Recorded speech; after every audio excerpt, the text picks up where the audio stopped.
Lorenzo Vaughn Smith in the building. If he is, I'd like for everyone here to give this man a warm round of applause. Can you guys all please give it up for Lorenzo Vaughn Smith.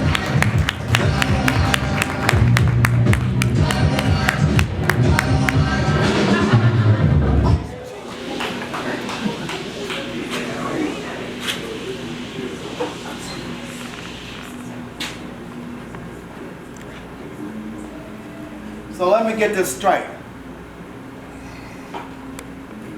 You want me to learn to forgive? Learn to forgive? I will never forgive. I don't have no time to listen to no figurehead Uncle Tom. Did those rednecks who killed me forgive me? I was visiting my family from Chicago. I speak to a white woman, and they do what they did to me. They cut my privates off. They showed no mercy for me. I got them in the end. I haunted them all to their dying day. Now they rotting in hell. You the first colored president. I wanted to talk to you. We're starting a new movement with this kid. He's one of us. We are no longer victims. We are an army. You can't fight. They killed our bodies, but they couldn't take our souls. You got to get it together. You're a colored man, but your mother was white. They let you live. I get killed for speaking to a white woman.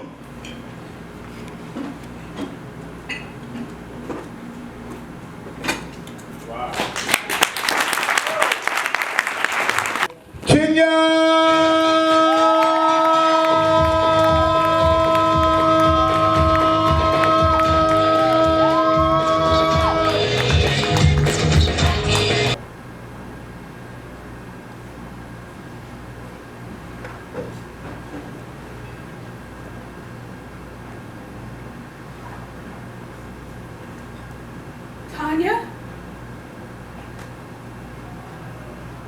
Tanya Blakely. Then you know who I am.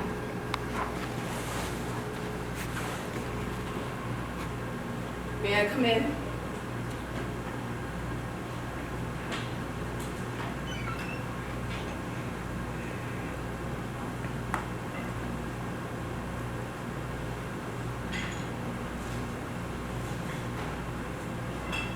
Looking at you, I can see why my husband is so taken with you. I may as well admit it, he's probably in love with you. Do you love him? He told you that.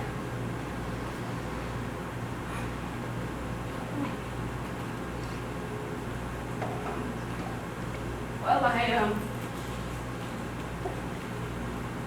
I came to tell you that I'm not going to give him up. There are rules, Miss Blakely. You know them as well as I do, and I'm not the one trying to steal someone's husband, so...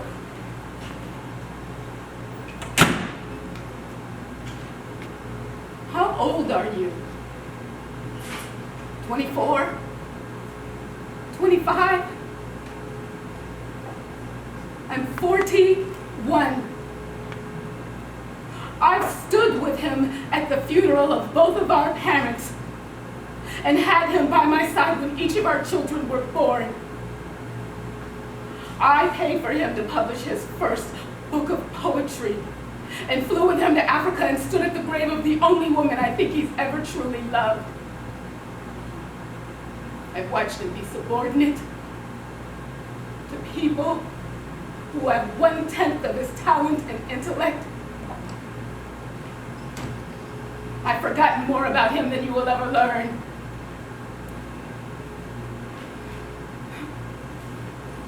And you think you're that woman. Tell me, how far are you willing to go, Tanya? How much of yourself are you willing to give up? Because I look at you and I just don't see it. See a pretty face, flawless skin. What do you know about pain? What about disappointment and not getting your gold card canceled? Not that puppy shit, I mean real disappointment. What do you know about a man besides that sliver of meat that dangles between their legs? Do you know about that burning torment inside of me? You think you can go in that white heat and cool that down?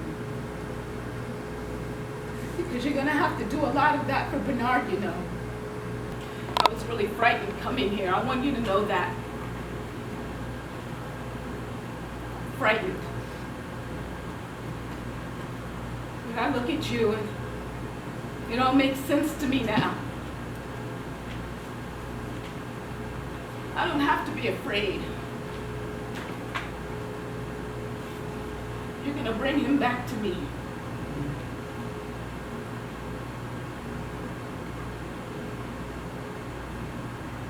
It's not a new woman he's looking for, Tanya. Ask him about Habiba.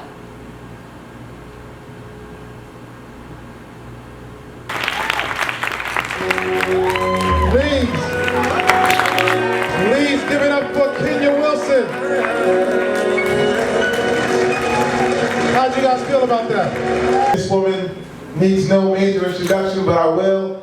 Dr. Susan Johnson Cook, we're delighted to have you here. We want to just kind of bring her on stage, maybe have a little bit of Q&A. Again, this lady has served in the highest office. Would you like to stand or? Whatever you like. You can take a seat. All right. I'm just happy to have you. So please give it up for Dr. Susan Johnson Cook.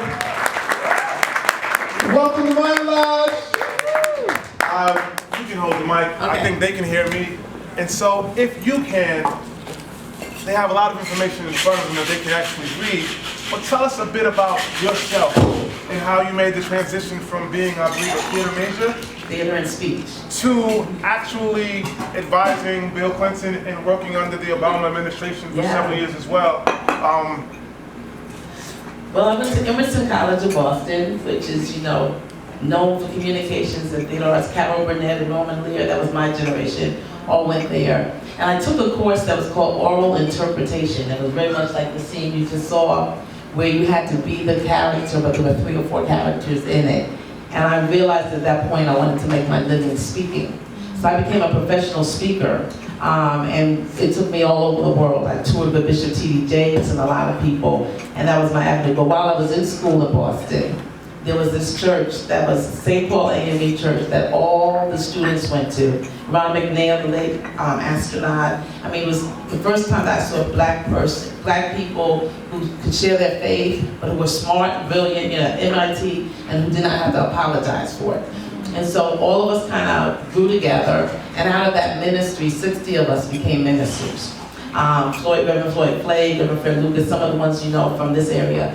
And it was just like a wonderful time. But in that season, I was able to really do speaking, and then I started touring with, the time it was called Voices Incorporated. It was a musical theater, Jesse DeVore, that was like back in the 70s, 80s.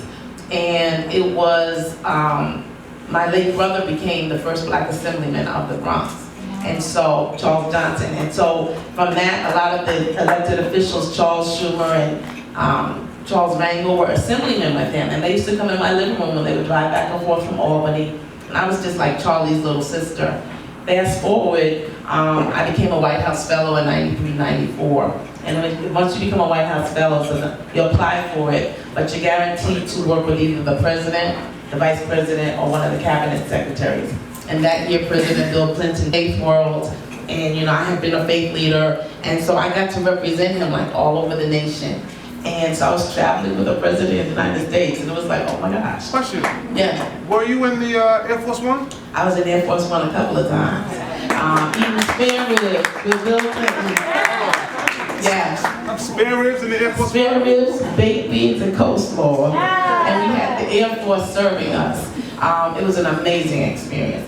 And so my late brother again was on the phone because there's a little white telephone between the seats, and they're like, you can call anyone that you like. And I was like, just kind of wait. So when the president left to meet with the cabinet secretaries, I picked up the phone. I was like, do you know where I am? I'm on Air Force One. My brother said, take everything they got, girl. Take everything. Let somebody know you've been up there. And so I got to really, become friends with the president, and then he kept me on for 5 more years. So I stayed with HUD, and then his last 2 years he had what was called the President's Initiative on Race, and he kept me as one of the 7 advisors. John Hope Franklin, since we're celebrating Black Hope History Month, was the chair of it. So I got to tour the country, flying on Air Force One, dealing with race, because he saw then that the biggest problem for America was the race issue. And so I got to be up close and personal. So fast forward, he comes to New York after all of that, and then his wife wants to become senator, and he's like, can you help introduce her? And I was like, sure. And then he's like, my wife wants to become president, can you? Sure. And she did. She became senator, and then she became the nominee for president. So I really got a long run with the Clintons. Saw her today at the Schomburg. She was at the Schomburg this afternoon. So just a really great run. But it started on that stage at Emerson College. And you never know where your gift is going to take you, but there's a proverb that says, your gifts will make room for you, and it really did. And so I love the stage, but I have a world stage now, so that's what's happened for me.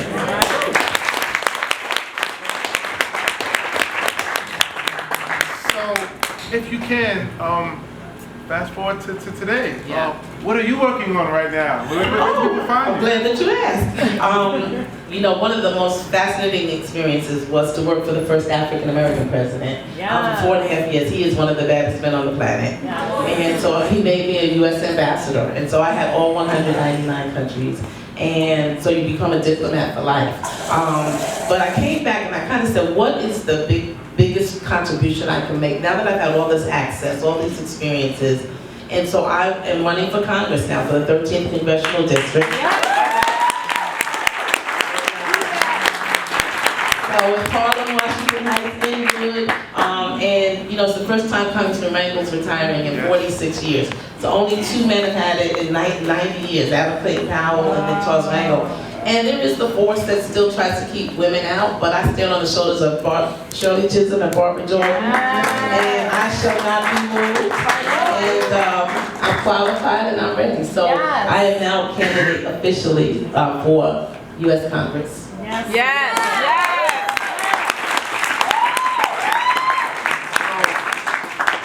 Diplomat for life.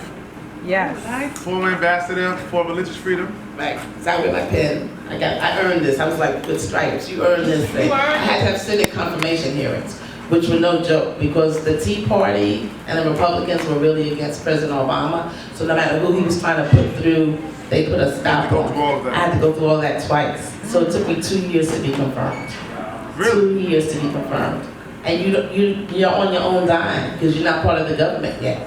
So I was back and forth from New York to Washington. You have to pay your way, and you gotta pave your way. So it took that time. But you know what? Some phenomenal, because religious freedom is a conservative issue. So it's like the evangelicals and the real religious right is their issue more than anything.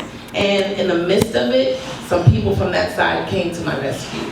And they said, let me teach you how to play politics 101. And so you need someone in Washington who can cross the aisles, because as you see, so many are trying to stop the president. But you have to have someone who can bridge that gap. And so I believe that's what I'm assigned to do.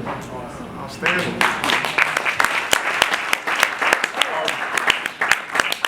The closest I've been to Air Force One is a pair of sneakers, so. The movie, you saw the movie. Yes. Harrison Ford. Yes, but if I can, how's your experience here been so far? Oh, Just I'm curious. loving it. I didn't know this was thing. Thank you for inviting me, first of all. ma'am. His cousin met me about 3 weeks ago. I was speaking in Virginia. It was called Williamsburg, Virginia. It was Let Freedom Ring. It was the first day of Black History Month. And I was one of the keynote speakers with Reverend Jesse Jackson. And I met your cousin, and he was like, they have monologues. I was like, I want to come. So I thank you for the invitation, but this, I want to be part of this. I want to be here regularly because it's wonderful. And so I continue at your class. You're absolutely phenomenal. Everyone that I've heard tonight, you're absolutely phenomenal.